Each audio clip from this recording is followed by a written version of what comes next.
Good evening. I'd like to call to order the City Council meeting for the City of Wheat Ridge, Colorado for May 10th, 2021. In just a moment, you'll see the American flag on the screen, and when you do, if you would stand as you are able and join me in the Pledge of Allegiance to the flag.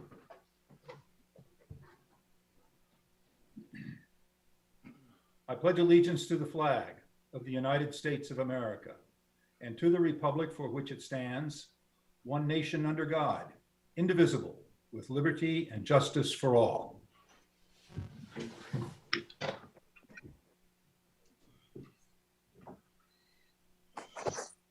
Ms. Hoppy.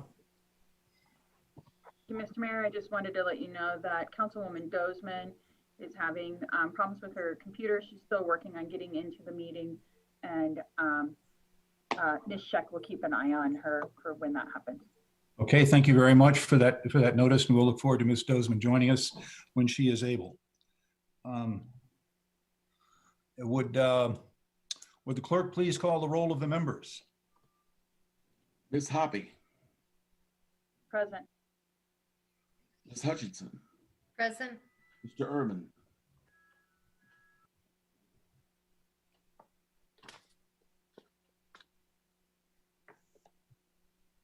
Mr. Urban, you're on mute. Present.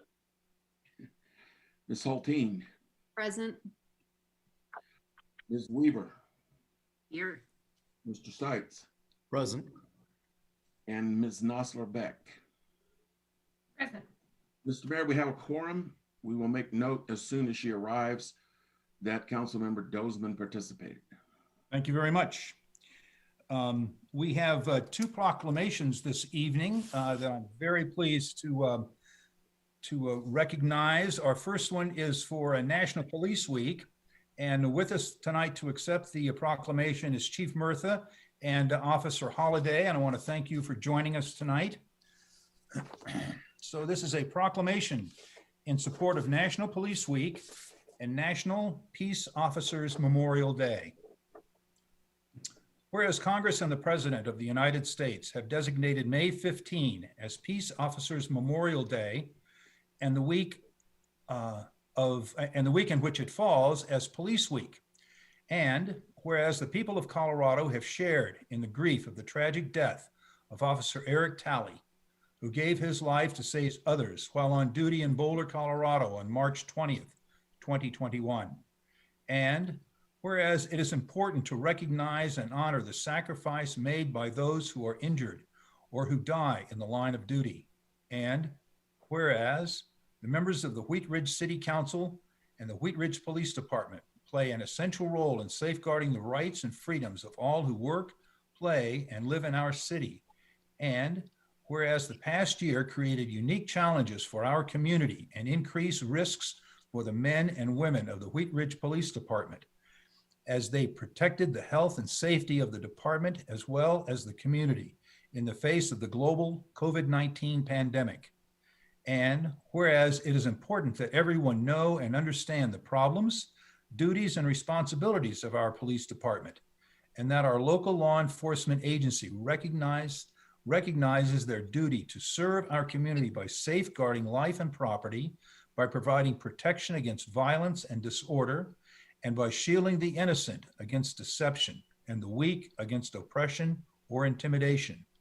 And whereas, over the course of the past 52 years, the police department of the city of Wheat Ridge has grown to be a modern and scientific law enforcement agency which tirelessly provides a vital public service in partnership with the law-abiding members of our community.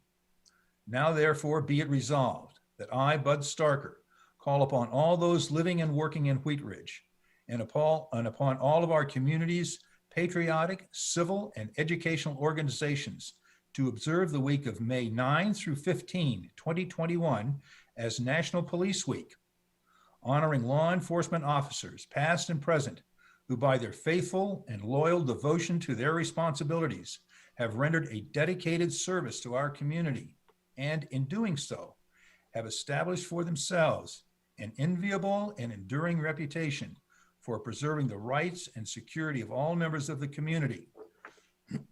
I further call upon our community to observe May 15, 2021 as National Peace Officers Memorial Day, to honor those peace officers who, through their courageous deeds, have lost their lives or who have been injured in performance of their duty.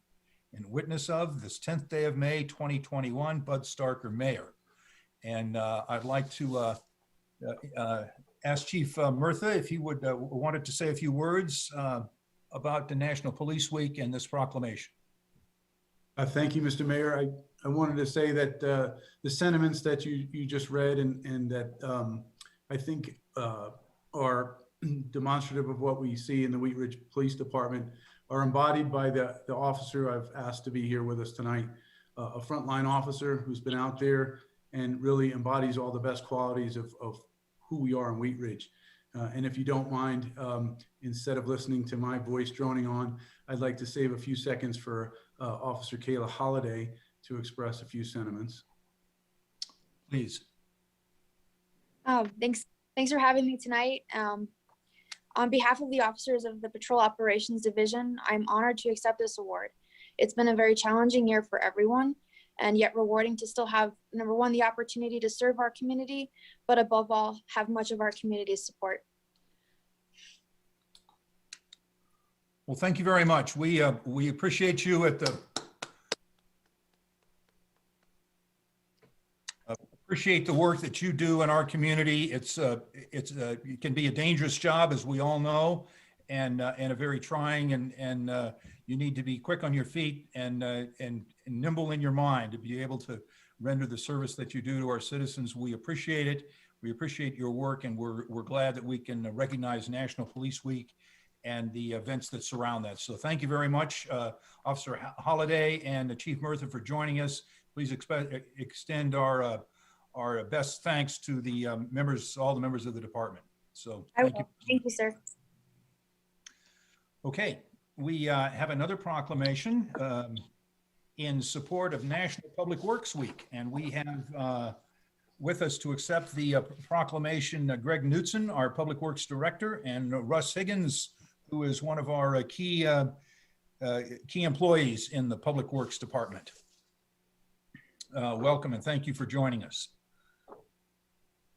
Whereas public works services provide in our community are an integral part of our residents' everyday lives, and whereas the support of an understanding of an informed citizenry is vital to the efficient operations of public works systems and programs such as streets and highways, traffic signals and signs, lighting, bridges, storm services, drainage, and fleet.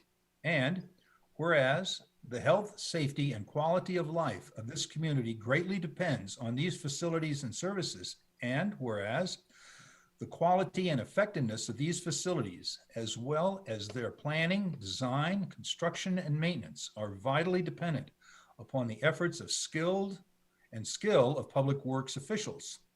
And whereas the efficiency of the qualified and dedicated personnel who staff public works departments is materially influenced by the people's attitude and understanding of the importance of the work they perform.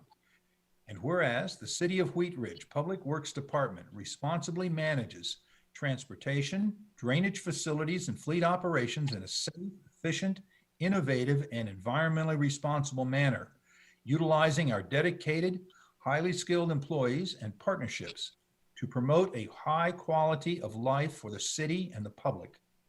And whereas the 23 employees of the department, comprised of operations and construction services, maintain more than 133 miles of streets, 36 miles of storm sewers, 9,500 street name and traffic control signs, 37 traffic signals, 350 street and pedestrian lights, 150 vehicles and pieces of large equipment, manages and administers all construction work in the public right-of-way, oversees capital improvement program maintenance projects and other related agency projects, and other critical infrastructure activities. Now therefore be it resolved that I, Bud Starker, Mayor of the City of Wheat Ridge, do hereby proclaim the week of May 16 through 22, 2021 as National Public Works Week. in the city of Wheat Ridge, and I call upon all community members and civic organizations to acquaint themselves with the issues involved in providing our public works services and to recognize the contributions which public works officials make every day to our health, safety, comfort, and quality of life. Signed this 10th day of May, 2021, Bud Starker, Mayor. And I'd like to invite Greg Knutson to say a little bit. And we also have Russ Higgins with us. And I'm sorry, we also have Jim Killey with us from Public Works. Correct. Thank you, Mayor. Yes, Russ is our field supervisor for construction services, and Jim Keeley oversees all of the operations side of the services that we provide. And both of them do an excellent job overseeing the scheduling and completion of the various day-to-day maintenance and repair services required of our department. The very appropriate theme of this year's National Public Works Week is Stronger Together. And like so many other public works organizations, we have emerged stronger with a stronger bond from working in harmony with our fellow departments and outside agencies to continue to provide unaltered essential services delivered seamlessly to Wheat Ridge citizens in 2020. Just as important, this special week is an opportunity to recognize the outstanding contributions of the department's fleet mechanics, maintenance workers, equipment operators, administrative assistants, engineers, engineering technicians, traffic technicians, and supervisors. While COVID-19 still presents challenges in 2021, we will continue to show our strength through the knowledge we have gained from the past year, building on the strong bonds we have established and always looking forward to the future. Thank you again for this proclamation. Well, thank you, Mr. Knutson, and thank you, Mr. Higgins and Mr. Killey for joining us tonight. And I hope that you will pass on to your, that's right, just give them a hand. Your fellow associates and members of the Public Works Department, what a great job they do for us. You know, I was in the construction business for a long time.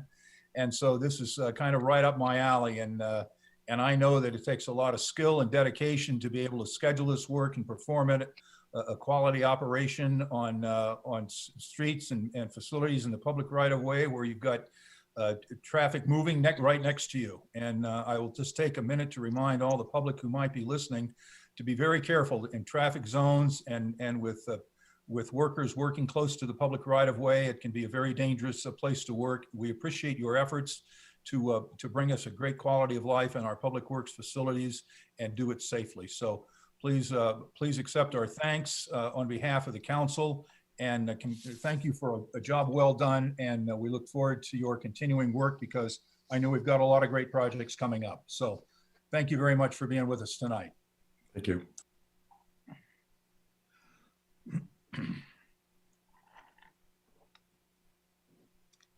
Okay.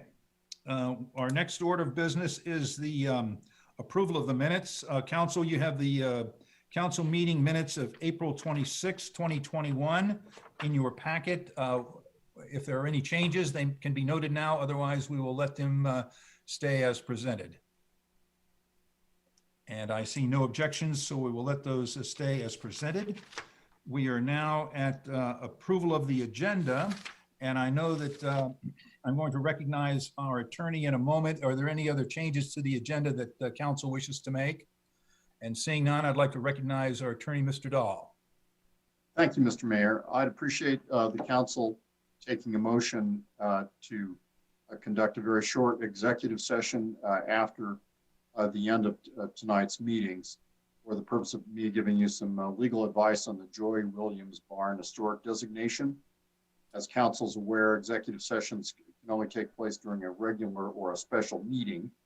And so I've spoken with the mayor, and the procedure that I think some council members will recall is that instead of adjourning the regular meeting tonight, in as much as there is a study session, the mayor will recess the regular meeting for the purpose of taking the study session. Once that's concluded, the mayor will reconvene the regular meeting so that we can take a motion, which Ms. Hoppy has to do the executive session. and close the meeting at the end of the executive session. I will not need you to come back into open session for that purpose. And I think you separately have received an executive session Zoom link from me. So if you would add to tonight's agenda an executive session legal advice on Joy Williams Barn historic designation, I would appreciate it. Okay, we will so note that. I'm going to depend upon our very capable Mayor Pro Tem, Ms. Hoppy, to, before I gavel us out of this meeting, to remind me that we're going into executive session for more business and more business after that. So we will we'll try to make that as seamless as possible. Thank you very much, Mr. Dahl. Okay, we will now move into our citizens' right to speak. Citizens may speak on any matter which is not on the agenda for a maximum of 3 minutes. Right to speak.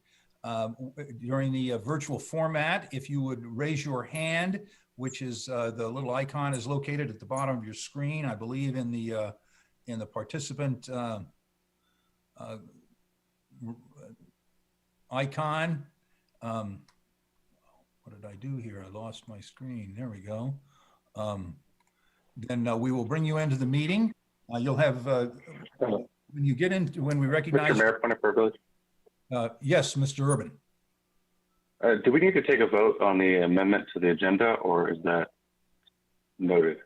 Or how does that work? Well, I will ask if there are any objections to Mr. Dahl's suggestion. Seeing none, then we will let that be part of the record. Thank you. Thank you.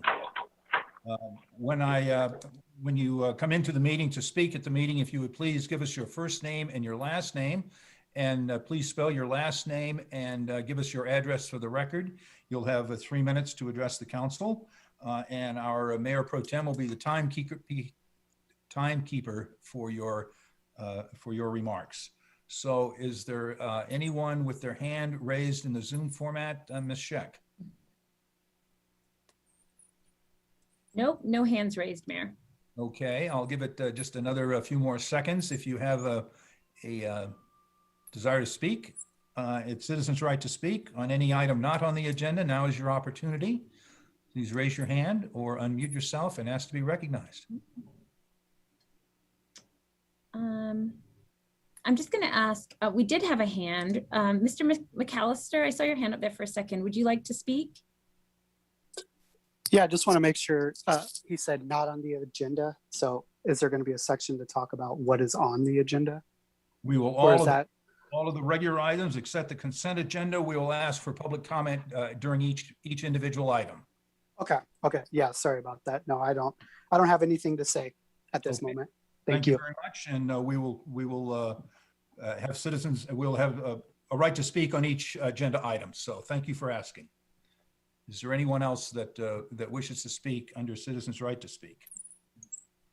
Okay, we will close our citizens' right to speak and go to agenda item number 1. This is our consent agenda item. Mr. Urban, would you please introduce agenda item 1A through E? Does Ms. Hoppy have a question? Had a clarification that we also don't take citizen comment on first readings because the purpose of first reading is to set the date for the public hearing. Thank you for that clarification. She is correct. Mr. Urban. Thank you, Mr. Mayor. I'd like to introduce consent agenda resolution number 21-2021, a resolution amending the fiscal year 2021 general fund budget to reflect the approval of supplemental budget appropriation in the amount of $60,000 for the purpose of accepting a grant from CDOT and a contribution from New Wheat Ridge for the purchase and installation of pop-up patios along 38th Avenue. Resolution 22-2021, a resolution amending the fiscal year 2021 general fund budget to reflect the approval of supplemental budget appropriation in the amount of $50,000 for the addition of one time-limited full-time employee in the planning division of the Community Development Department to conduct building permit plan reviews and inspections. Resolution number 23-2021, a resolution amending the fiscal year 2021 open space budget to reflect the approval of a supplemental budget appropriation in the amount of $35,175 for the purpose of accepting a grant from the Colorado Health Foundation for Anderson Park Nature Play Area Phase 2. Resolution 24-2021, a resolution amending the fiscal year 2021 open space budget to reflect the approval of a supplemental budget appropriation in the amount of $5,000 for the purpose of accepting a grant from the early childhood health outdoors for the Anderson Park play area. Resolution 25-2021, a resolution authorizing the mayor to execute an agreement with the Jefferson County Open Space to accept trails grant in the amount of $466,141 for the Wadsworth Improvement Project. Thank you very much. This is agenda item number 1, the consent agenda. Mr. Urban, may I have a motion for agenda items number 1A through 1E? I move to approve items 1A, 1B, 1C, 1D, and 1E. Second. Thank you. Second by Mr. Stites. Would all those in favor of the motion please signify by raising your hands, and will the clerk please record the votes?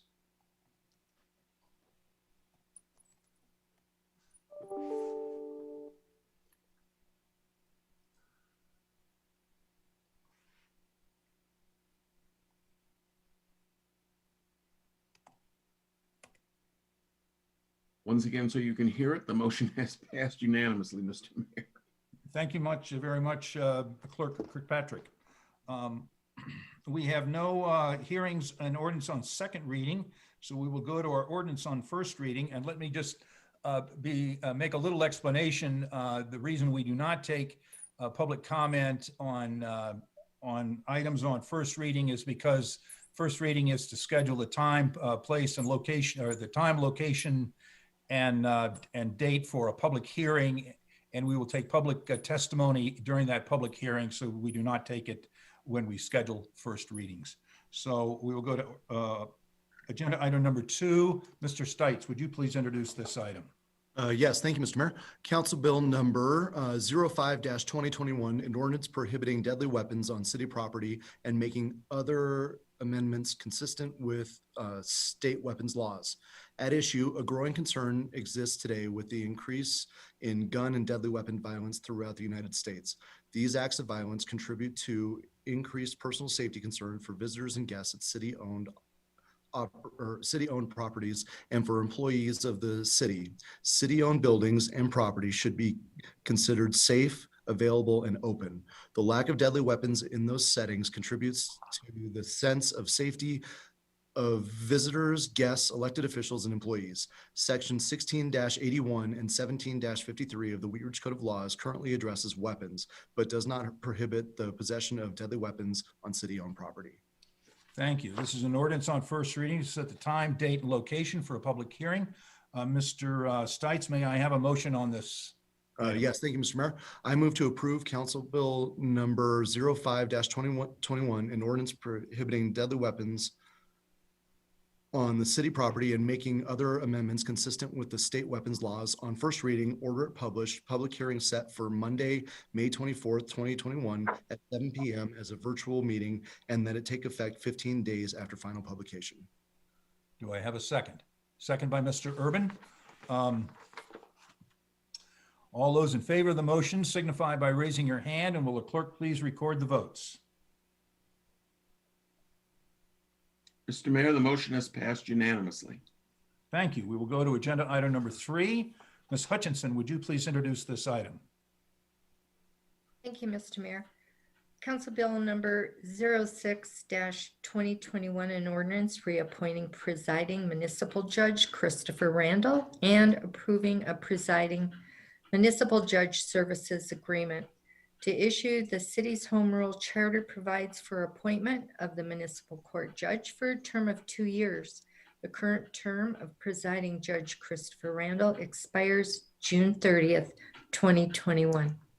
Thank you very much. This is an ordinance on first reading to set the date, time, and location for a public hearing. Ms. Hutchinson, may I have a motion on this item? I move to approve Council Bill number 06-2021, an ordinance reappointing presiding municipal judge Christopher Randall and approving a presiding municipal judge services agreement on first reading. Order it published, public hearing set for Monday, May 24th, 2021 at 7 p.m. as a virtual meeting, and that it take effect upon adoption at second reading. Do I have a second? Second by Ms. Hoppy. All those in favor of the motion, would you please signify by raising your hand, and would the clerk please record the votes? Mr. Mayor, the motion passes unanimously. Thank you. We will move to agenda item number 4. Ms. Nosler-Beck, would you please introduce this item? Thanks, Mayor. Council Bill number 07-2021, an ordinance amending section 16-103 of the Wheat Ridge Code of Laws concerning regulation of noise. At issue is City Council approved ordinance 1697 on August 24th, 2020, an ordinance amending section 16-103 of the Wheat Ridge Code of Laws concerning the regulation of noise. The ordinance, among other things, established a permit process which allows up to 6 outdoor amplified sound events for the same location in a 12-month period. Consensus was reached by City Council at the April 5th, 2021 study session to amend the ordinance to increase the number of individual permitted sound events from 6 to 8 in a calendar year, and to create a special permit process for all sound events over 8 in a calendar year, and make other clarifying amendments as described in the prior action section of the staff report. Thank you very much. This is an ordinance on first reading to set the date, time, and location for a public hearing. Ms. Nosler-Beck, may I have a motion on this item? I move to approve Council Bill number 07-2021, an ordinance amending section 16-103 of the Wheat Ridge Code of Laws concerning regulation of noise. On first reading, order it published, public hearing set for Monday, May 24th, 2021 at 7 p.m. as a virtual meeting, and that it take effect 15 days after final publication. Thank you. Do I have a second? Second by Mr. Urban. All those in favor of the motion, please signify by raising your hand, and will the clerk please record the votes?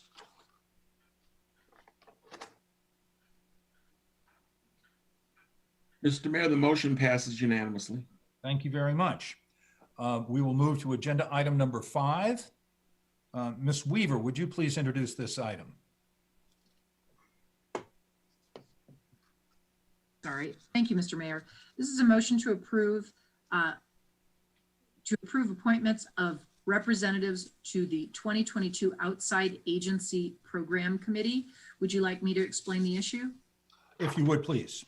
The purpose of creating the 2022 Outside Agency Program Committee is to provide additional opportunity for residents to participate in the budget process. This committee gives residents the opportunity to weigh community needs with available resources to provide recommendations to City Council. Thank you. We will go to each district, and for the motion to adopt or motion to elect, Ms. Hoppy, would you please introduce a motion for the district number 1? Thank you, Mr. Mayor. Before I do that, I have a quick question. In the recommended motion, it says that the appointment would be to the 2022 Outside Agency Program Committee. From what I understand, they would be hearing the applicants from 2021. So should that be that they're in the 2021 Outside Agency Program Committee to expire in 2023? It's very confusing. It's a great question. So typically, historically, the way that it's been is the year is the committee, but the funds are for the next year, which we're happy to change. It's the way it's been done historically, so I've kept it the same, but it is incredibly confusing. So I can see why you had that question. Thank you, Mary Ann. I appreciate that clarification. I move to appoint Stefana Vaughn to the 2022 Outside Agency Program Committee, District 1, term to expire after the 2023 budget recommendations are presented in 2022. Thank you very much. And Ms. Hutchinson, would you like to second that motion? Ms. Hutchinson will second that motion. I guess I will go to see if there, because I said I would, are there any, we'll go to, are there any questions on this, either from the public or from the council? All right, all those in favor of the motion signify by raising your hand. And will the clerk please record the votes? Mr. Mayor, the motion passes unanimously. Thank you very much. Mr. Urban, would you please make the motion for District 2? Thank you, Mr. Mayor. I move to appoint Lisa Rucker and Kathy McKee to the 2022 Outside Agency Program Committee, District 2, terms to expire after the 2023 budget recommendations are presented in 2022. Thank you. And a second by Ms. Hulteen. Are there any, is there any discussion on the motion, either from the public or members of council? Seeing none, we'll go to a vote. All those in favor of the motion, please signify by raising your hand. I'll have the clerk record the votes. Mr. Mayor, the motion passes unanimously. Thank you very much. Ms. Weaver, would you please make the motion for District 3, please? Mr. Mayor, I move to appoint Sheila Red and Laura McGarry to the 2022 Outside Agency Program Committee, District 3, with their term to expire 2023. Budget recommendations are presented in 2022. Thank you. And Mr. Stites seconds the motion. Is there any discussion on the motion from council or members of the public? Hearing none, all those in favor of the motion, please signify by raising your hand, and will the clerk please record the votes? Mr. Mayor, the motion passes unanimously. Thank you very much. I'll go to Ms. Dozeman to make the motion for District 4 nominee. Thank you, Mr. Mayor. I move to appoint Carol Matthews to the 2022 Outside Agency Program Committee for District 4, term to expire after 2023. Budget recommendations are presented in 2022. Thank you. And Ms. Nosler-Beck, do I have a second from you on that? Yeah, I'm trying to get off mute. Second. Thank you very much. You did a great job on that. Is there any, are there any questions from council or members of the public on this item? Hearing none, all those in favor of the motion, please signify by raising your hand, and will the clerk please record the votes?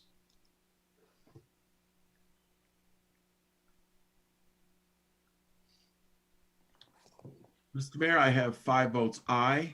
Are there any nay votes? I have 3 nay votes. Mr. Mayor, the motion has passed 5-3. Okay, thank you so much. That will conclude item number 5 on our agenda. We will now go to item number 6. Ms. Dozeman, would you please introduce this item?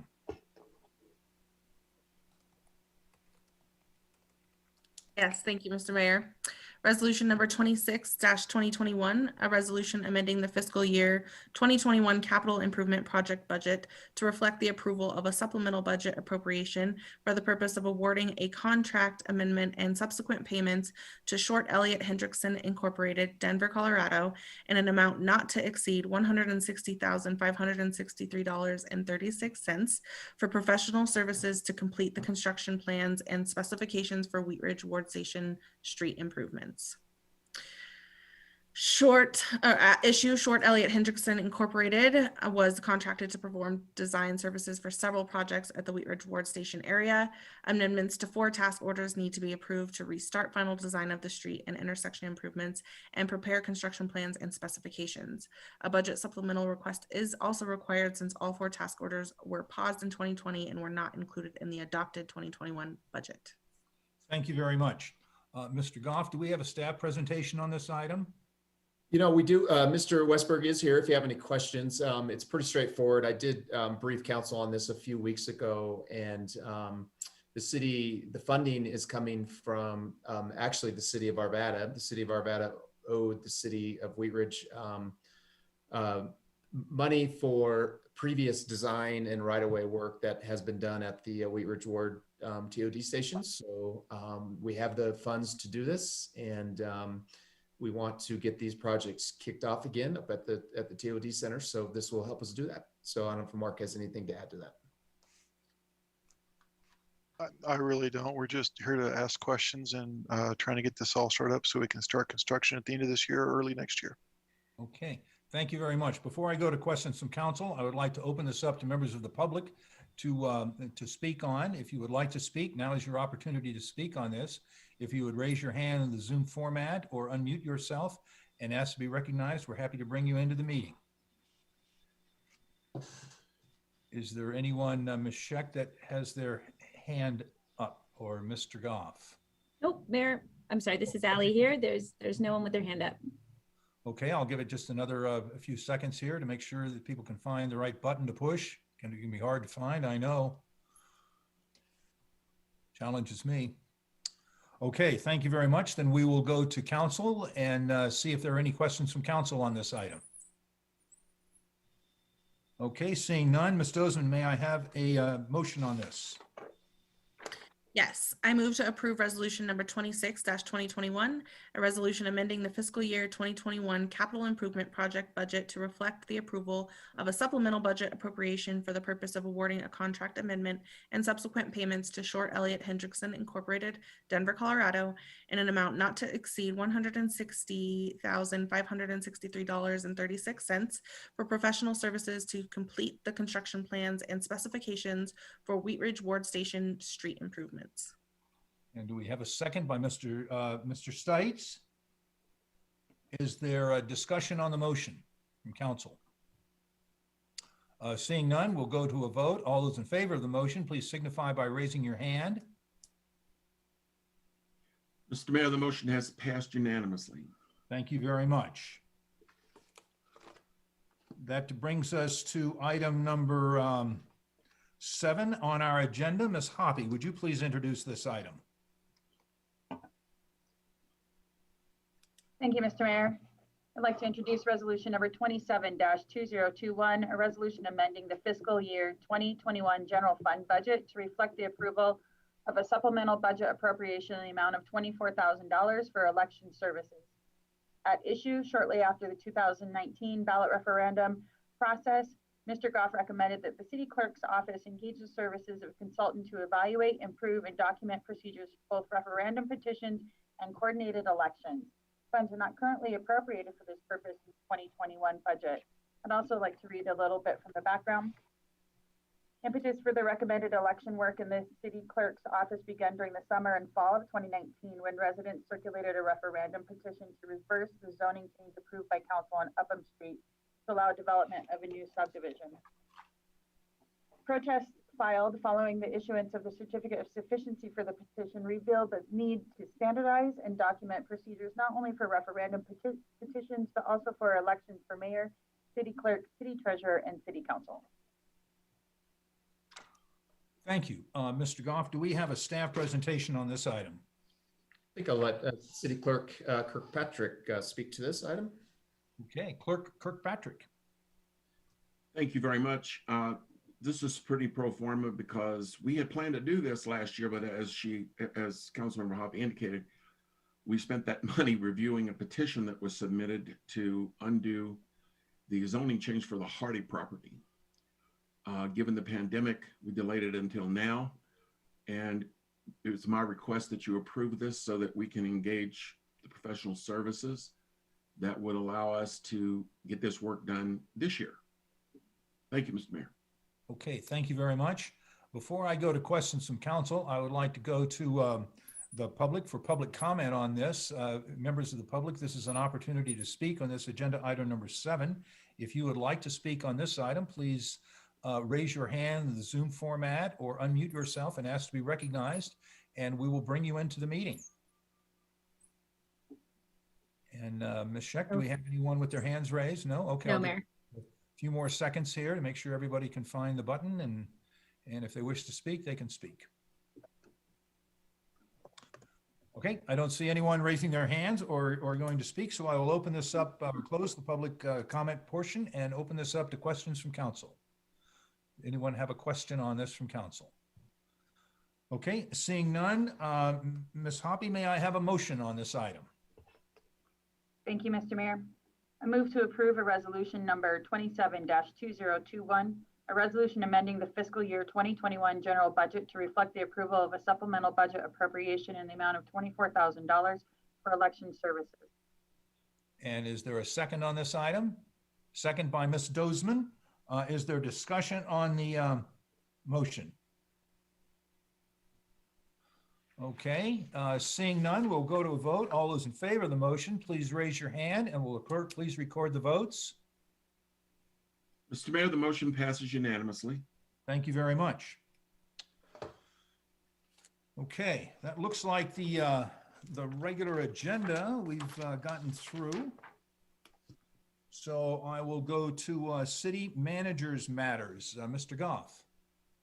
Thank you, Mr. Mayor. Just real quickly, we have still study session this evening, so we did receive the guidance today from the U.S. Department of Treasury on the American Rescue Act plan. As you remember, the city of Wheat Ridge is projected to receive $6.7 million from this from Congress, half this year and half next year. Unfortunately, the guidance is over 150 pages, so Ms. Scheck and I will be digging through that in the next week or so to figure out how we can spend these dollars. So there's a lot of words here. So, but I think we can put the money to some good use. So we'll get back to you as soon as we can on what we learn. Thank you. I'm glad you got 2 copies. All right, thank you very much. We will go to city attorney's matters. Mr. Dahl. Nothing tonight. I'll be able to speak with you a little later in the executive session. Okay, thank you very much. We will go to elected officials matters, and I will start with our clerk, Kirkpatrick. Nothing tonight, Mr. Mayor. Thank you. Okay. Thank you very much. I don't see Mr. Miller, our treasurer, on the line, but if he's there and he would like to speak, and I don't see him, now is an opportunity, but I don't see him, so we will go now to Ms. Nosler-Beck. Just hoping that everybody is going to join the mayor and all the community at the homeless conversation tomorrow evening. And Patrick, I think we have some resources to put towards that with your recent announcement. So we do. One eligible expense. Great. Thank you, Ms. Nosler-Beck. And Ms. Dozeman. Thank you, Mr. Mayor. I just wanted to give kudos to Local Works and the Wheat Ridge Historical Society. My boys and I were able to attend the Porches and Patios pop-up at the Wheat Ridge Historical Society Park for their Maypole celebration, and it was really awesome. We spent some time folding frogs from paper, so we had like a little 30-minute seminar, and both the boys made little hopping frogs out of paper that they were really excited about, and they had some good food and some smoothies from Twisted Smoothies, and a local popcorn vendor, and some Model T cars and Victorian, like authentic Victorian outfits. It was wonderful. We just missed the music. They were cleaning up as we were getting there, so we were pretty bummed about that. They have somebody that plays a saw actually, and it's really incredible. But it was a great turnout, a great time, and I just wanted to give them a shout out. Thank you very much. Mr. Stites. Nothing tonight, Mr. Mayor. I'll just remind everybody to shop local, and if you can find it, buy it in Wheat Ridge. Okay, thanks so much. Always a good thing to do. Ms. Weaver. Just had a question from a couple weeks ago about the branch pickup.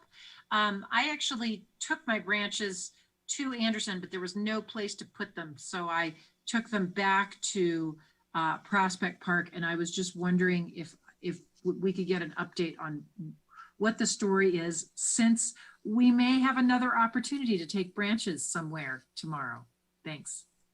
Yeah, thanks, Councilmember Weaver. I think, and we'll get an email out tomorrow for clarification. My understanding is, we have construction coming up at Prospect Park soon, so we didn't want to mulch, grind tree limbs and mulch there. So we were accepting it at Anderson Park. By the baseball field. It's my understanding, and we should be able to drop limbs off there. If it's not signed properly, I'll ask staff to make sure it's signed. I drove my truck around on a Saturday and could not find anything. And is that recently? I did the exact same thing. Oh, you did? Okay. So you couldn't find the signs either. And of course, Saturday was not a good day to be in Anderson Park because everybody else was doing stuff. But yeah, some signage would be great because I could not find it. It sounds like Mr. Urban couldn't either. Okay. Ms. Hutchinson, did you have something that would yes. Yes, I've been traveling around looking for where the branches go. And at Anderson Park, there are like red kind of pedestals that are in the parking lot right by, I guess it's north of the baseball field. And I have seen where branches are between those things that stand up and the grass area where I've seen branches put out there. Because I even stopped and asked a code enforcement person about where do we put the branches, and he didn't know. But then I did see branches over there. There's no signs, but you can put them over there. There's red things that are sticking up in the parking lot just north of the baseball field. We'll make sure. Yeah, it doesn't sound like it's signed very well, so we'll make sure we get it signed and information out on social media. Thank you. Yep. Thank you very much. Looks like we've got a lot of at least city council activity in the branch delivery business. So good to see we're taking care of our trees. Miss Hulteen. Thank you, Mr. Mayor. I guess we're at the council branch of government. So You stole that from me. oh yeah, sometimes it's good to be the junior counselor. So just a couple of quick things. I just really want to thank and recognize our police officers and our public works department. Both departments really contribute to the safety and well-being of our community, and some of it's really apparent to a lot of us, and a lot of it's behind the scenes, and it's all important. I think those are two departments that make me Wheat Ridge proud, and I'm excited and grateful to recognize them tonight. The other thing I just want to mention, the city has really upped its game in terms of making our various commissions and boards accessible and available to our community members, both by posting the links to sit in on the meetings, as well as I think a pretty good job of posting the agendas and the minutes for those. And encourage people, find something you're interested in and attend one of the meetings to understand, how our citizens contribute to our city. This Wednesday is the Cultural Commission meeting at 6 o'clock. I plan on attending, but I really encourage people. This is a great time to dabble in civics. It's never been more accessible, and it's a great way to understand how it's not just us, but a huge group of people in our community contributing every week to what makes our government great. So that's all I got. Thanks. Thank you very much, Ms. Hulteen. Mr. Urban. Nothing this evening. Thank you.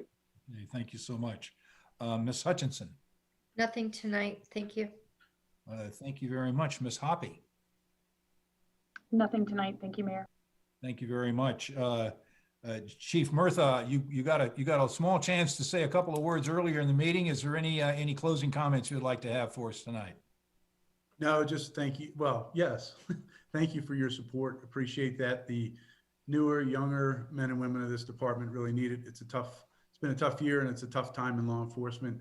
And during this week, we've already received a ton of support. We always receive good support, great support from our council. So I appreciate that. And I'm on a side note, I'm really happy to say that I get to go out in Wheat Ridge and go to all the restaurants that I think a lot of the people on this call have kept afloat.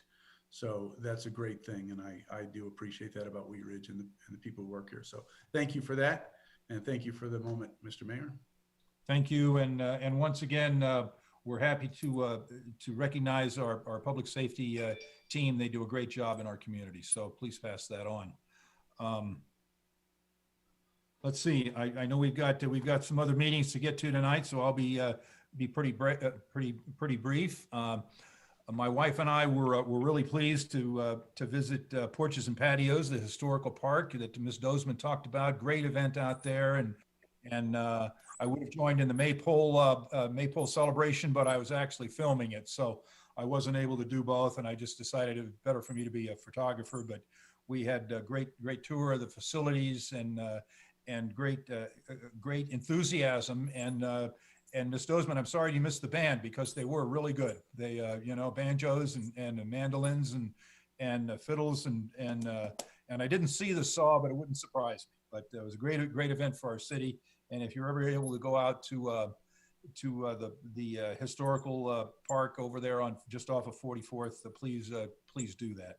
I want to thank all the attendees who joined my coffee with the mayor last Saturday. Always great to have people come and tell me what they think is going on in our city, and sort of have a great opportunity and a great discussion.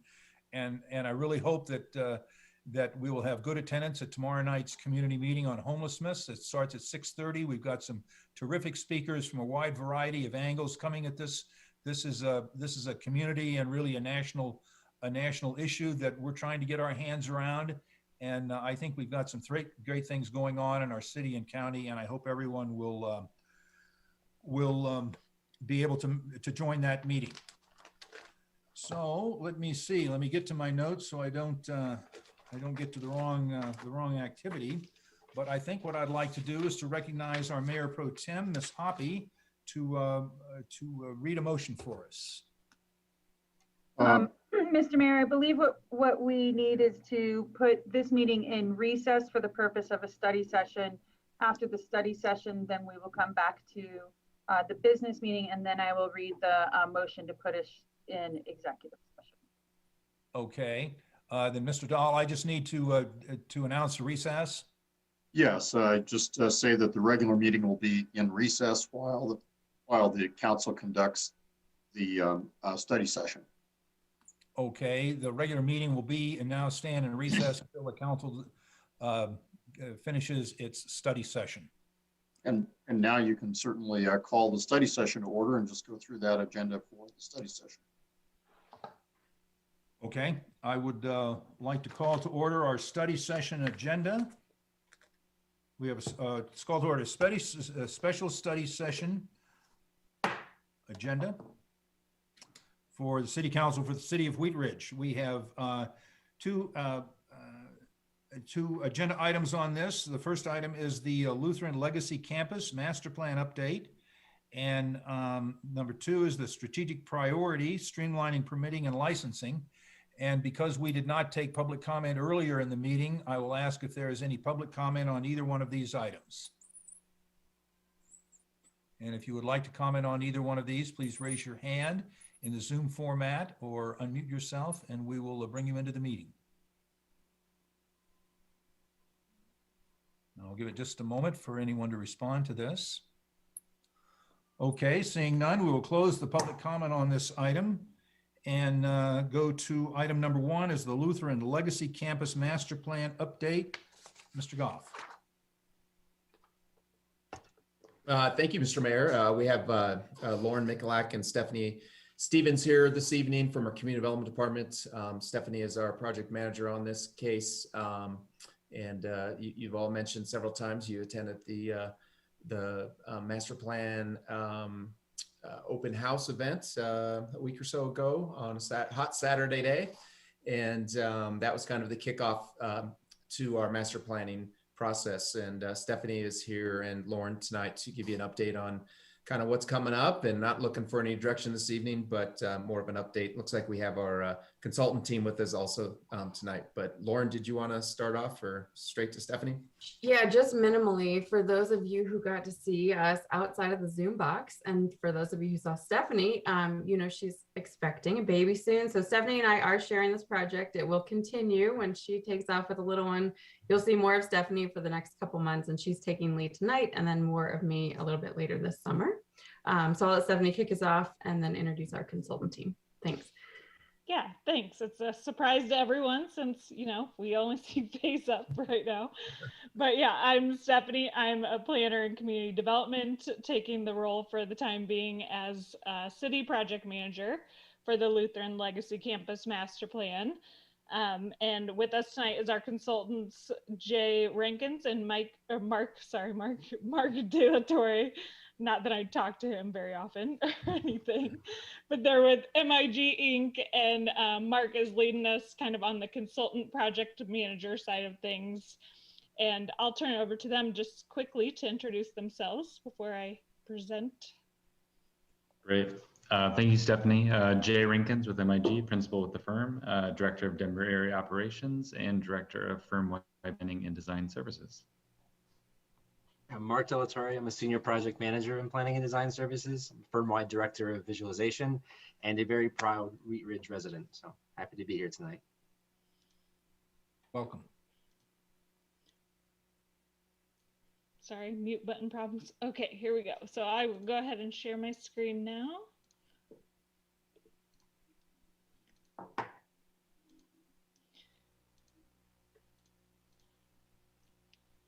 Okay, just let me know if you have any issues seeing what's going on. It's good.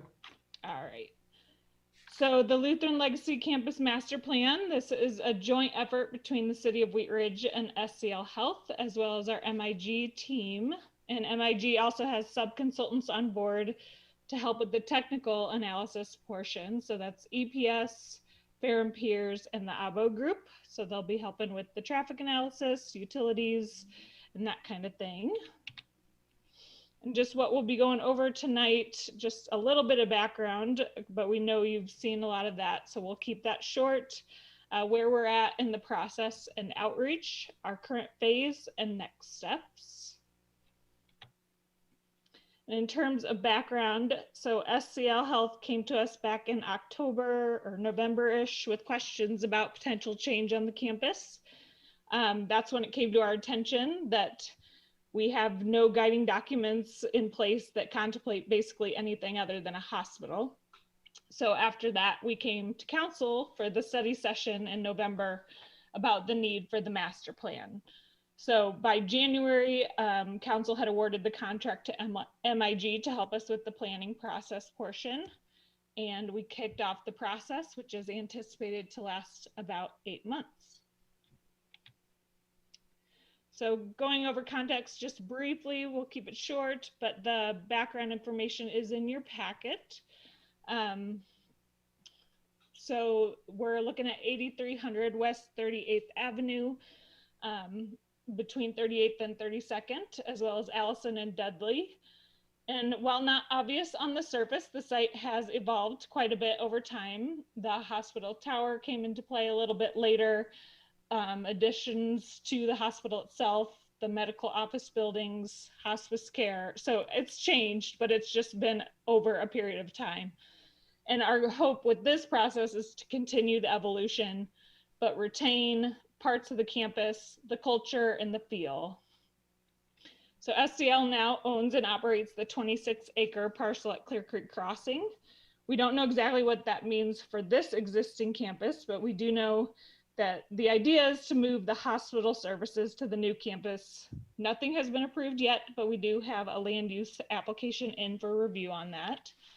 And the takeaway here is that some services might stay, others might go, but SCL Health and other third-party owners on the site haven't yet finalized the plans. We will inform as we know more throughout this process. So they're working parallel together. And no matter what, this does present a rare opportunity that we get to see a master plan, a comprehensive plan type document for such a long-term legacy portion of the city of Wheat Ridge, just getting to reevaluate that in the heart of the city. So this slide is just a reminder of what the process is. This is an excerpt from our comprehensive plan, and the master plan that we're looking at falls into that comprehensive plan amendment category. It will need to be adopted by council, which is anticipated to occur in October. And the structure plan that's shown on the screen shows the campus with a blue indication with a hospital use and a purple star. That basically means it's reserved for public uses and employment uses. And the plan does designate the property for community and neighborhood anchors. So not a lot to go off of if the site were to change. And the zoning on the site is also planned hospital district, which only allows for hospital and ancillary uses. But it's through this master plan process that we can explore future uses, expand and update that list.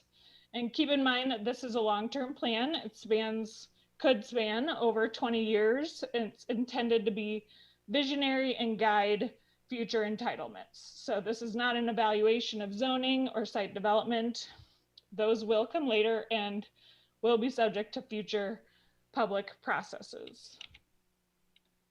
So just a quick update on process and outreach before I turn it over to MIG. The goal of this project is to create as many touch points as possible with the community and with you all to inform the plan.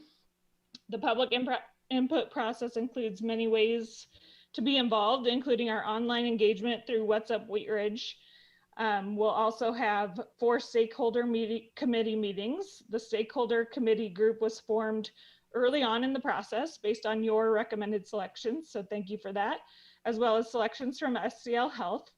And the first meeting took place in April, and the summary of that meeting was provided in your packet. We'll have 4 total public meetings, the first which took place on May 1st in the public tour format, and we had great turnout on that. And we're now finalizing focus groups, which will be smaller community groups comprised of adjacent neighbors, community at large, and business owners. We'll have 3 groups in total, 2 meetings with each group for the focus groups. And the first is being scheduled here in the next couple weeks. And then lastly, we'll have 2 study sessions with you all and Planning Commission, one taking place now. We had Planning Commission on the 6th, and the other is slated for August. So we'll be back with more information on that in a couple of months, and we'll bring preliminary recommendations and draft plans for your review at that point. And then the adoption hearing is anticipated for October. So a total of about 8 months process. And with that, I will go ahead and turn it over to MIG to give more details on the engagement process. Great, thank you, Stephanie. So one quick thing here we wanted to highlight is a master plan can actually mean a lot of different things. If you think about a developer developing a master plan, it often is very, very specific about the footprints of the buildings, the actual size of the pipes, sometimes the architectural detail. A master plan also can mean that we're creating a development framework, providing direction for land use to fit into that larger structure plan and the comprehensive plan, thinking about key connections and that level of detail. And that's really what we mean in this process. It's really meant to be a supplement to or complement to the comprehensive plan and be a way for the community to express their desire in aligning with the direction for the property owner, SCL Health, and thinking about the future of not just this site, the neighborhood surrounding and the larger community and even region. And so our approach is looking at this foundation, thinking about that right level of detail, considering the different parameters and sideboards for development that may occur, and then really working with the community to figure out how we're aligning the values of the community with the value of the site for SCL Health and a potential developer in the longer term. When we think about the schedule, one of the things that we wanted to highlight, Stephanie pointed out that we're really looking at about an 8 to 9 month process. But if you look below the second bar here, task 2, public engagement, purple squares, both the filled in purple squares in terms of what's up Wheat Ridge, but also those with the white diamonds within them represent different community engagement opportunities. So those include direct opportunities with different community members, focus groups, as Stephanie was just calling out. We will have public meetings in addition to the event that we did on May 1st, that walking tour, as well as stakeholder committee meetings, which we did our first meeting already, and we're excited to work with them moving forward. And as we move through this, we want to think about how do we really engage the public in the most meaningful way possible. And we're going to be flexible in that. We've carved out a public engagement plan, kind of considering our current circumstances, but depending on, certain restrictions are lifted, if certain maybe opportunities don't actually present themselves, that we can use both online engagement as well as in-person engagement opportunities to really create the best opportunity possible for the community to tell us what they would like to see on the site. And so that's something that we'll be sort of navigating throughout this process and doing our very best to make sure that we're having the most meaningful conversations possible and getting the best input possible to carve the best plan moving forward. And with that, I'll turn it over to Mark. Thanks, Jay. So it was great getting to see some of y'all a couple Saturdays back now. It was a hot Saturday, but I want to give you a quick just rundown of the event itself, the walking tour. It was about a 0.85 mile loop, 3 stations on there, lots of informational signage throughout and activities at all those stations so that community members alongside staff and consultants could learn a little bit about the project, right? As a resident, I was learning a lot of really exciting things. So I wanted to talk about that with all of the neighbors and community members ahead of an actual public meeting where you might come in with, hey, here's our existing conditions, here's the vision, what's your goals? we wanted to make sure that we started at more of a fact-finding kind of tour of like, hey, here's some great things that we're learning about the history, the community, the process. And we wanted to give the community chances to weigh in. Some of those took the form of, thought exercises. And if y'all came to my station, you heard me say thought exercise, y'all know I was just trying to trick you into doing early morning Saturday math. But some of that was trying to figure out how big the buildings are, how tall they are in relation to other types of buildings. And it was interesting for me to learn some of this through the process. So I wanted to make sure that as the community came to the site to understand kind of the physical space, that we had some of those conversations themselves. Other activities we had about understanding how folks were getting to campus, I was assuming a lot of folks were actually going to drive, vast majority walked, right? So that was really exciting to see about the immediate neighbors who were there on site having conversations with us. We asked a lot of questions about some of the things that we're learning, how many parking spaces are on campus, how many cars go by each day on 38th, and we had little flip panels for folks to find out those facts about how many spaces go unused on campus. 3.5 mile-high stadiums of space go unused of just asphalt. So things that were just like interesting facts that we wanted to make sure that our community members knew as we thought about how to engage and ask questions moving forward. At the end, like I said, it was less about a traditional first public meeting of here's everything that we know about existing conditions, what's your vision, what's your goals, and really just starting with conversation. So we got to talk to a lot of different people from 2 to 92, a lot of diverse opinions. So I think it was a really exciting start to the process, which, as Jay and Stephanie noted, there'll be a lot of opportunities to come to provide additional input.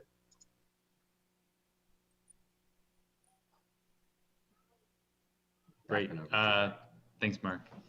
So if you want to go to the next slide, Mark, we just wanted to give you a quick highlight of some of the analytical components of the effort. And because as we're having community conversation, we want to make sure that we're facilitating an educational component to make sure that we're getting informed input so that people are really able to weigh the trade-offs accordingly and then provide us the best direction possible. And so there's a component of land use and zoning.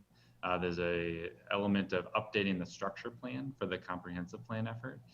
Thinking about the visioning for future land use and development and making sure that is in fact grounded in these technical analyses that I'll highlight really quickly. And then what we're calling a development framework, which again is providing those sort of sideboards. What are the major what's the major armature that we want to provide on the site? And how is that going to guide future development and make sure that ties into the surrounding community the best way possible? So on the next slide, we can see in the market analysis, working with our partner EPS, Economic and Planning Systems, we'll be looking at conditions and trends summary, developer stakeholder outreach, thinking about the site capacity, and the competitive positioning analysis and the development demand estimates. So a really important thing here, and this came up in our presentation to the Planning Commission last Thursday, is thinking about how can this site in fact be complementary to what else is happening nearby and across the community and even regionally, rather than what was actually termed as sort of cannibalization, a competitive, sort of idea or vision for the site. We actually want to make sure that it is complementary to the things that are happening nearby and across the community. On the next slide, you'll see the traffic analysis. We want to think about what is the current traffic and parking demand on the site, which is relatively high considering that it's a medical use, but what also could we project across the community and make sure that we're not creating undue demand or stress on certain parts of the network, either in a particular neighborhood or on one of our major arterials, and really thinking about how do we create multimodal connections and sort of demand management for transportation across the site. And then the next slide, you'll see the last component here is working with the ABO group and looking at the facility assessment. So understanding what is the potential of existing buildings on the site? Could some of those potentially be reused? What are the environmental constraints associated with those? As well as what is a functional sort of repurposing opportunity when you think about either health or other uses moving forward. And so we'll want to make sure that we're working with the overall site, leveraging the existing trees, the topography, and potentially these buildings to make the best master plan possible. And just one more point to note as it relates to existing conditions, and I didn't mention this before Jay jumped in there, but if you recall from the schedule, we're lagging a little bit behind in that point of the process right now. And that's largely due to the fact that we want to make sure that we have a full set of data to work from. So we've been working pretty relentlessly with Stephanie and Lauren and the whole team to make sure we're closing all those gaps as it relates to traffic impact studies and utilities data. So we're starting to build a pretty complete picture at this point, and we're getting close to start making some kind of preliminary takeaways. So just wanted to give that one point of clarification there. But other than that, I'll hand it back over to Stephanie. Yeah, I think at this point, we'll just open it up to questions. That basically sums up our presentation and where we're at. Okay, thank you very much. That's great to have this sort of early synopsis about what's going on. We'll open it to questions from council. Mr. Mayor. Yes. Just so council knows that this will be the front page story on our next edition of Connections. So which comes out in a couple of weeks, I believe, right, Allie?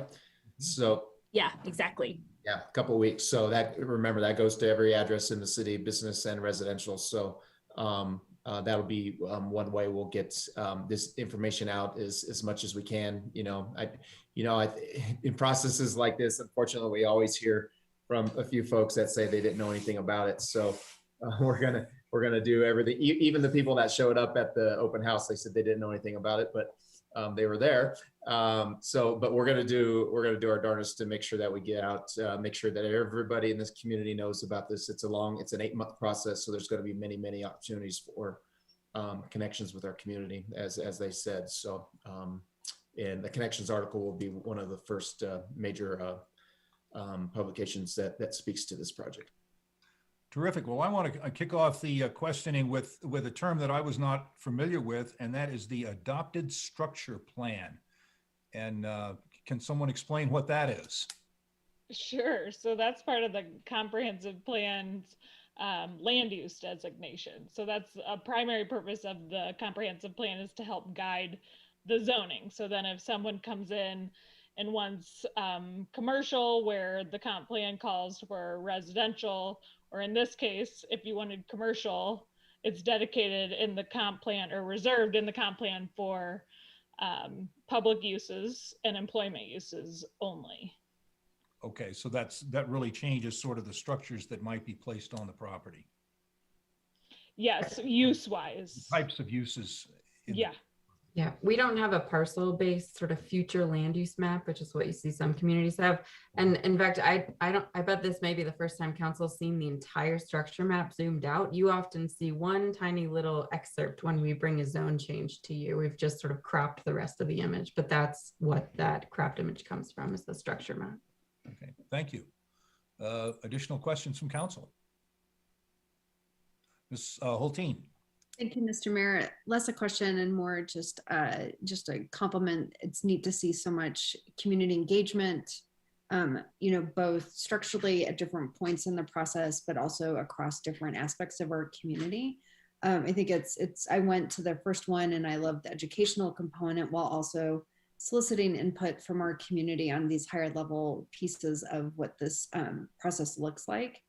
And I think in particular, like the sort of reporting back and feedback that's incorporated in this. A lot of times we take the input once and then it kind of just disappears behind a curtain and then just shows up in a polished format somewhere. So I think it's really thoughtful and thorough. And I appreciate that a lot about this particular project. So I know a lot of community members are pretty passionate about, the current Lutheran and what's coming next. And actually, I guess I do have a question. I hadn't really thought much about the assessment of the existing mature trees that are on site and some of the other natural resources. I'd like to hear a little bit more about and it sounds like there's a sub-consultant on that, but just what that process would look like and what kind of recommendations might come forward from that. Yeah, I can start, and maybe Mark wants to join in as well, but that's actually an MIG lead in thinking about the existing topography, natural resources on the site. So there is a great tree canopy.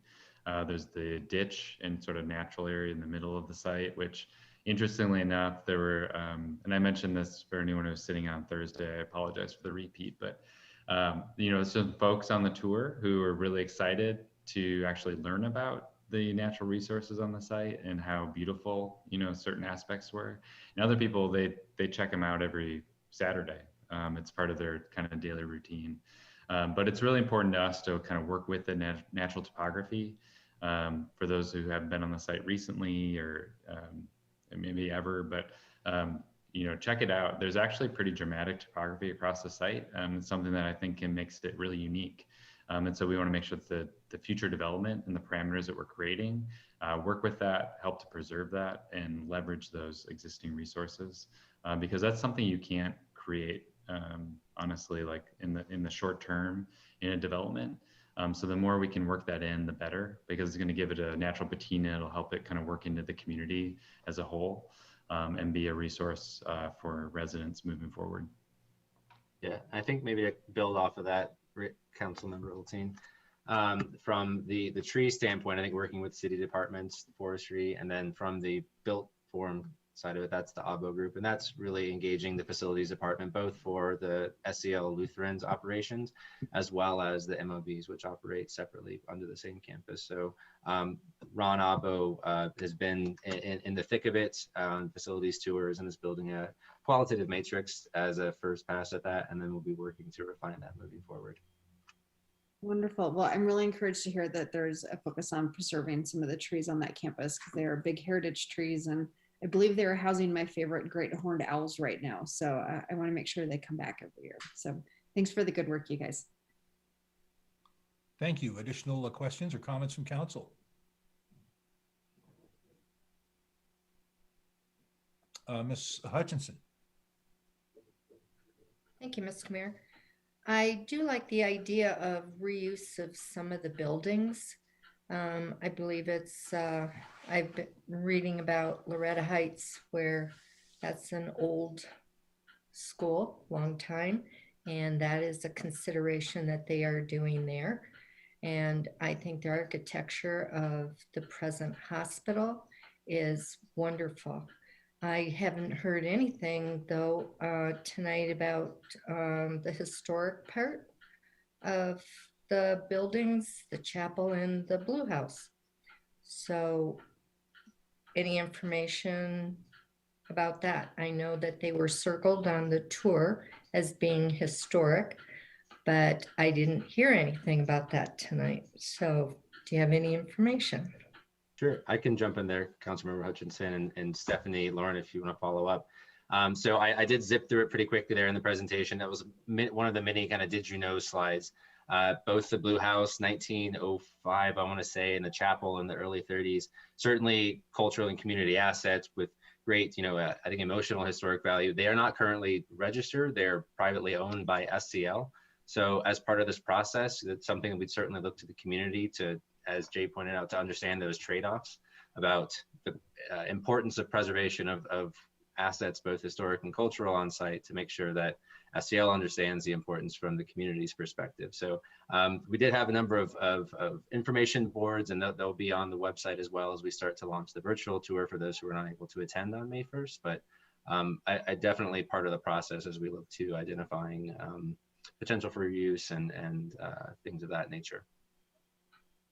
And just to add quickly, so just as we're not like kind of evaluating site specific elements at this time, we won't be able to, evaluate the facilities themselves or the chapel and the Blue House themselves to see if they could be reused, but that could come out as an action item as part of this plan that would then, look into being able to make these historic designations. But we are hearing this comment a lot, so you're very reflective of the community's desire to keep those things, and it can definitely be incorporated into the plan as an action item. Thank you. Mm-hmm. Thank you. Additional questions or comments from council? I had another one. I went to the meeting and came away with more questions than I guess I thought. How many different property owners do we have on the site, and how do you think that will influence the opportunities that we have? I happy to chime in, Mayor. It's just the one. It's just SCL. There are land leases for other properties that are currently functioning on site. So the MOBs are land leased through SCL, but SCL is the landowner for the 100 contiguous acres. Okay. And the time frame on the leases, are they long-term leases? The ground leases? That's a great question. I do not have those numbers off the top of my head, but we do have that in that impressive matrix I was alluding to earlier. So I can make sure to pull those and get those over to staff and on your way. Thank you. Additional discussion. Well, we've got a lot of talent here. Let's pepper them with questions.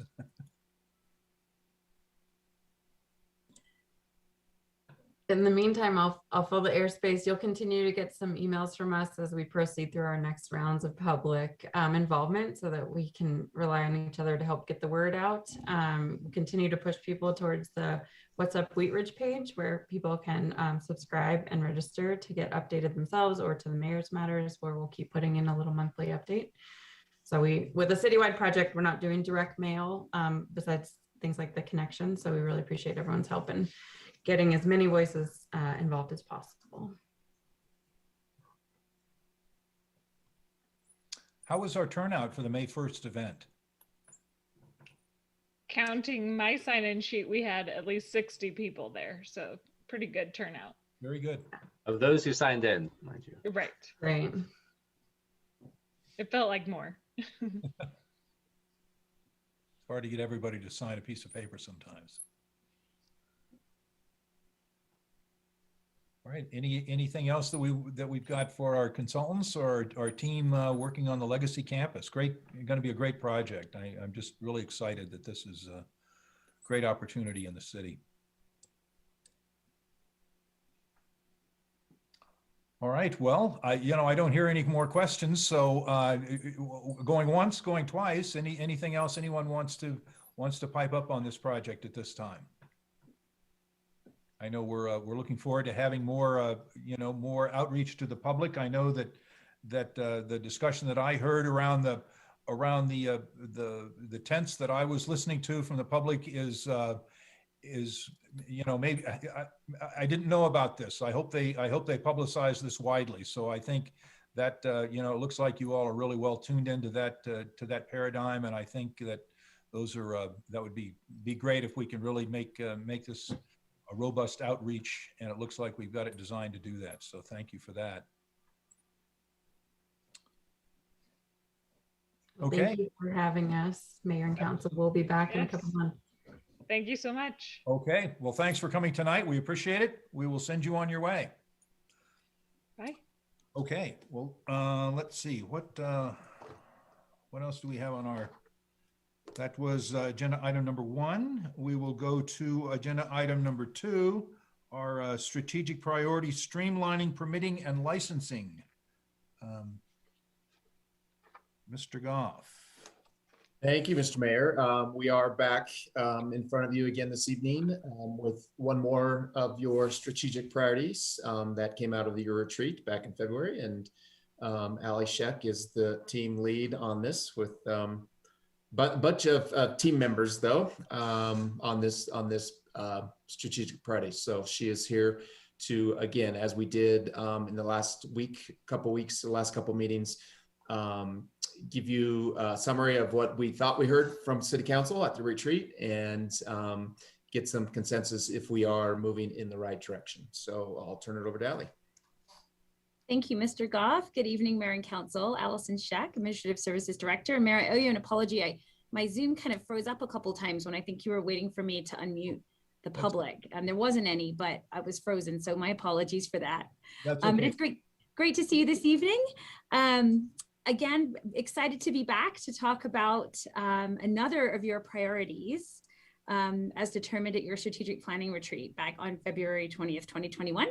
I'm joined tonight by Lauren Mikulak, our planning manager, who you know very well, and also Mark Colvin, our finance manager. Thanks for joining us, Mark. We'll be here for questions and answers, and we'll tackle that as a team. There are some other members on our team. Those include Steve Art, our economic development manager, and Mike Tyson, who you've met, our chief building official, and some others. So I am going to share my screen, and we're just going to run through a really brief presentation. And then again, we'll take your questions and answers, your questions. We'll answer them, hopefully. Okay, so little background. We are here to talk about streamlining permitting and licensing. And on the screen, we have some notes that were taken from your comments on the pre-retreat survey that you took. These were also captured on flip charts at the retreat, and then also from staff notes. So here's what we heard. Streamline the process for permits, inspections, and business licensing, building and economic development areas, permit concierge, small businesses don't understand the process, need more tax education, and wraparound services for businesses. So those were some of the comments that we heard. So based on that, and based on your discussion at the retreat, here's our understanding of this priority. And again, at the end, we're going to want to confirm that we're on the right track. And that is to improve the permitting and licensing processes for businesses with an emphasis on small business, and to provide helpful educational materials to make processes clear, transparent, which means no surprises, with good handoffs internally. That's what we heard. So I'm going to turn it over to Lauren Mikulak to talk a little bit about some of the work that's currently underway. Thanks, Allie. So I'm here tonight, not representing just the planning division, but really our department as a whole. Mr. Johnson is out today, and I'm happy to reflect back on the NRS. So many of you will recall that the 2019 NRS, the Neighborhood Revitalization Strategy, it had several recommendations. And the two primary recommendations are the ones we've spent the most maybe time and focus on so far, investing in our commercial corridors and engaging our neighborhoods. But if you made it all the way to the second to last page in that final document, there was a third recommendation that specified to facilitate investment through customer service. And in terms of that NRS document, what that meant is to identify tools and resources that can assist businesses and homeowners in making investments in our existing buildings, which are often older and just more challenging to work with. And so to that end, we have done a couple of things. So we did update the building codes in 2019. And as a part of that, we adopted the International Existing Building Code, the IEBC. That gives us more tools when we're trying to repurpose older buildings, and that went into effect last year. We've also made a concerted effort to keep the same building inspector on a given project to maintain consistency. It gets harder to do with multi-year projects, with bigger multi-year projects, but it has been working. And that was specifically a recommendation of the NRS. As you know, we've shifted our customer service to a virtual model through COVID while City Hall has been closed to the public. And so we're circling back now as we anticipate a reopening, and we're really trying to refine those processes to be a sustainable long-term option for those who prefer electronic submittal and permitting. But beyond that, we're really in the early stages of getting feedback from customers and of really understanding how we can improve customer service to speak to this NRS goal. Number two on this slide, we have for many years been offering courtesy inspections for businesses who are looking to locate within Wheat Ridge. For bigger projects or for major changes in use, we require a pre-application meeting. And those meetings are really meant to be a service more than a requirement. They give us the chance to have our planning, our building, and our engineering staff available in a small group setting to educate business owners on rules and reviews and timelines with their specific proposal in mind. And it's that early interaction, the courtesy inspection and the pre-app that allows us to identify issues early in the process. So we do feel like we have a good model for tools that are working. And then lastly, on the city's website, you'll recall when you are on the homepage, sort of the black bar at the top has 4 options, and one of them is entitled Doing Business. And that's where Steve Ard, our economic development manager, has compiled a number of resources and links and FAQs and guides to help businesses navigate opening in Wheat Ridge. So those are some of the things we've tackled to date. And then Allie will take us into sort of what the future could look like. Awesome. Thanks so much, Lauren. That was great. So some planned upcoming activities. You very recently, in recent weeks, approved a new full-time position, if you recall that, to support the city's licensing program. And while this position will focus primarily on some of the city's new licensing programs, it will provide greater customer service support to general business licensing programs as well. And I'm happy to report that we've completed the interview process. So we're in the final stages of recruitment for that position. And that will make, I think, a big difference in the level of customer service support that we're able to provide. Next, I just want to briefly touch on an effort that has been underway in recent years to simplify Colorado's complex sales and use tax laws and processes. So this was an initiative launched by the Colorado legislature, a committee comprised of legislators, CML, Colorado Municipal League staff, local government finance professionals have developed a framework and a program to provide an optional one-stop shop for businesses to remit state and local government taxes. Wheat Ridge has been taking, it's called SUTS, the Sales and Use Tax System. Wheat Ridge has taken a wait and see approach on that. And in the last few months, actually, the majority of home rule municipalities have jumped on board. So now more than 70% of home rule municipalities in Colorado have joined this initiative.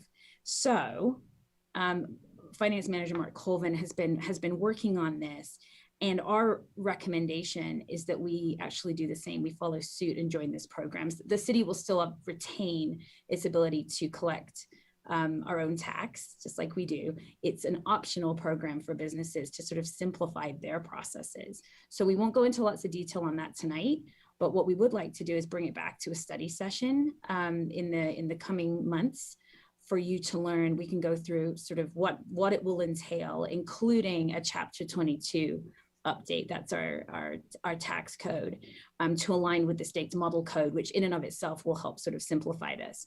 So again, our timeline here is that we'll present more information in a draft of an ordinance in study session format in the third quarter, if that sounds good to you all.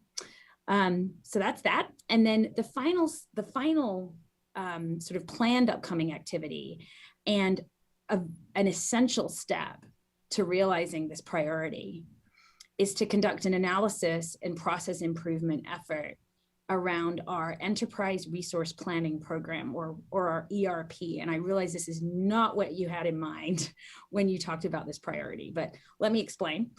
So the city currently uses what we would consider to be a legacy system, American Data Group, or ADG, as our backbone, as our financial backbone, our software program, if you like, for our financials, our revenue, so our taxes, include sort of how we do things on the back end, but also how customers remit them, business licensing, payroll, personnel, building permits, court programs.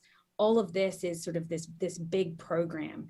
This system has served the city well for a number of years, but it's become clearer and clearer to us, to staff, and certainly I think to customers, while they may not know it, they're not having the best experience, that we've likely outgrown it.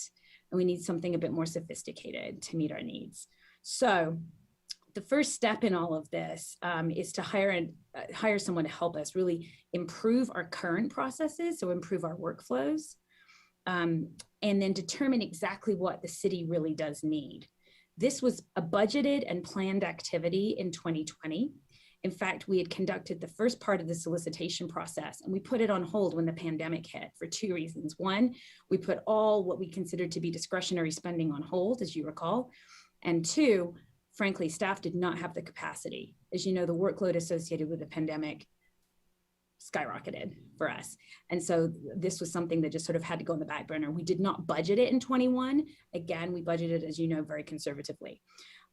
But what this really will do is take our systems and the way that we work internally and improve it. And on the front end for customers, it will make it much more customer friendly to do business with the city around licensing, around permits, around paying taxes. So our ask is really this is on the project wish list. It will likely cost, the analysis alone will likely cost between $75,000 and $100,000. We want to get that rebudgeted this year. We're not asking for the money tonight, but we do plan to bring it back as part of the wish list in the coming months. So again, as you know, we're tracking our financials very carefully and intend to do that soon. We'd like to get the money back in the budget later on this year so we can actually conduct the solicitation and kick it off in early 2022, which would mean that likely we'll be ready to start implementing a new ERP in 2023. And it will likely be a 2 to 3 year process to just implement a new ERP. We want to do it thoughtfully and carefully. So I realized that was a lot of explanation there. And so we've got a lot sort of planned upcoming activities, but let's just touch on some ideas for some new activities. We were here last week talking about demystifying government and new ways to sort of educate and inform the community. And this really does align with that. The first on here is to create a comprehensive educational campaign really geared towards small businesses. So some ideas to help with these educational materials would include an introductory video, sort of similar to the demystifying government idea that we talked about last week, a new and refreshed how to open a business in Wheat Ridge guide with some real clear instructions and sort of flow charts that details the process. It includes information of how businesses sort of can enter the process at different times, because in practice, they're often at different points along the way when they first reach out to us. We talked about hosting quarterly meetings like open houses, where we invite businesses to come to the table and learn about our licensing and permitting processes and reporting requirements. And then also develop a toolkit for local business associations to use to promote our processes to businesses. So that's one, sort of this educational campaign. And the second thing on here is targeted outreach to property owners. And so this is to really develop an outreach strategy specifically for property owners in an effort to educate them about the requirements for reusing and renovating existing buildings, new buildings, licensing requirements for tenants, really to try and sort of get ahead of that process. So again, I just want to end with a slide that sort of reiterates what we understand your priority to be, and that is to improve permitting and licensing processes for businesses with an emphasis on small business. We definitely want to check in with you on that, and to provide helpful and clear educational materials to make processes clear, transparent, no surprises, with good handoffs internally. And with that, the team is here and we would love to answer your questions. Thank you. Okay, thank you, Ms. Scheck, and we will open this up to questions from council. Ms. Hoppy. Thank you, Mr. Mayor. Thank you, Ali, for your presentation. The request for the ERP, so is that something that that was originally on the wish list? So when the budget was approved for this year, it was under the understanding of there was lots of things that got left out of it, but those were things that we anticipated staff bringing back to us in the last quarter if our revenues were better than what we were projecting. So is that one of the things that was on that list already? Yes. Yes, Councilor Hoppy. Thank you. Thanks.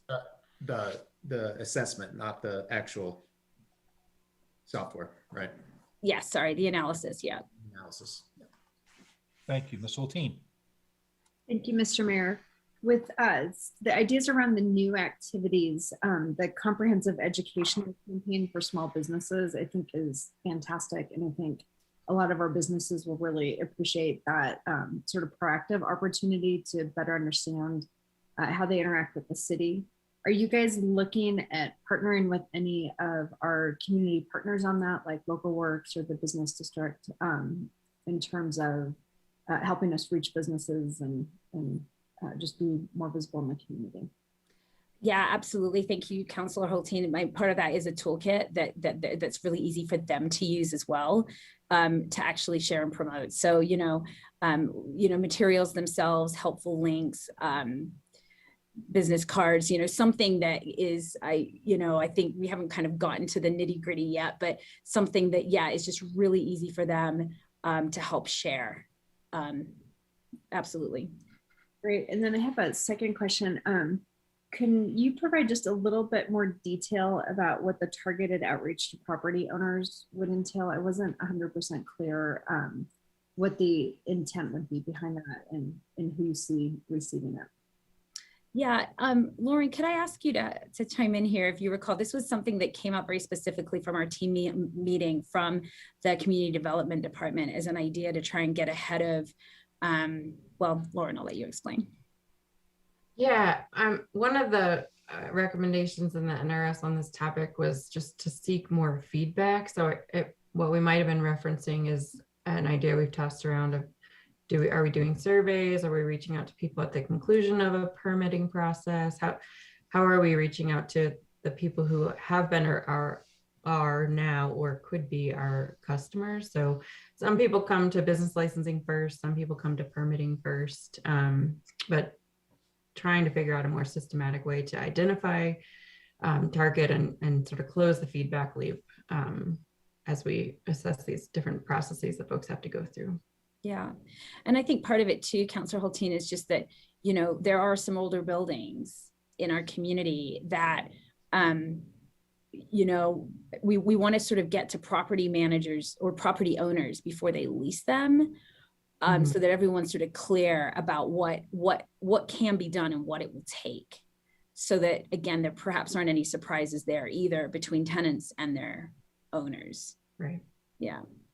Great. Thank you. Very helpful. Appreciate it. Thank you. Additional questions from council? Could report that, Ms. Hoppy. Thank you, Mr. Mayor. I'd like to ask for a consensus to direct staff to continue moving with their planned upcoming activities and their ideas for new activities for our strategic priority of streamlining permitting and licensing.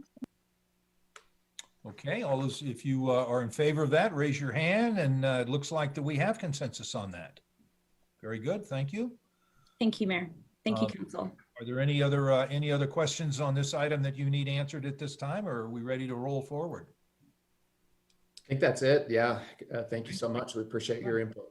All right. Well, Ali, thank you for bringing your team and giving us this update on this project. I know it's going to really make a lot of difference on how efficient we operate as a city and how predictable and smoothly we operate with our business community. So thank you very much for putting this work in there. We appreciate it. Thanks, Mayor. And thank you, Mr. Colvin, for joining us so late. Thanks. Absolutely. Thanks, Mark. Okay, that finishes our item number 2. Mr. Goff, do you have any staff reports for our study session? Nothing else this evening. Thank you. Okay, and I will ask if any elected officials have a report for the study session. Okay, thank you so much. I think we are ready to adjourn our, Mr. Dahl, now am I going to adjourn our study session and then we're seeking a motion to go into executive session? Yes, adjourn the study session, but then declare the regular meeting reconvene. Okay. After the recess, and once you've done those two things, you'll be back in the regular meeting. It'll be appropriate for Ms. Hoppy to make her motion. Okay, I would like to recess our study session and reconvene our meeting. And I would like our regular city council meeting for May 10, 2021, and go to Ms. Hoppy for a motion. Thank you, Mr. Mayor. I move to go into executive session for a conference with the city attorney, city manager, and appropriate staff under Charter Section 5.7B1 and CRS 24-6-402 4B to receive legal advice concerning Joy Williams Barn Historic designation. I further move to adjourn the city council meeting at the conclusion of the executive session. Thank you. Is there a second to the motion? Okay, second by Ms. Dozman. Is there any discussion on the motion? Seeing none, Ms. Dozman? Yeah, so I just had a question. So we're leaving this meeting and joining the Zoom link that was sent by Dahl? Yes. Okay. That's correct. And that's then correct. You have a right, and then we'll adjourn from that, so we won't have to hop back on this one. You will not have to hop back on this one. The motion provides for that. So as long as you've got the executive session Zoom link, you're good. All right, wonderful. Thank you. Yep. Does everybody have that? Are there any, I hope I do, so we'll see. Is there any more discussion on the motion? Okay, all those in favor of the motion signify by raising your hand, and will the clerk please record the votes? Mr. Mayor, the motion passes unanimously. Okay, thank you very much. So we are going to go into executive session, and I think we should take just not quite a 10-minute break, but a short 8 to 10 minute break right now, and then log back on to the link that you have, and then we will go into executive session. Okay, so we will exit this session. Thank you all, and we'll see you in executive session.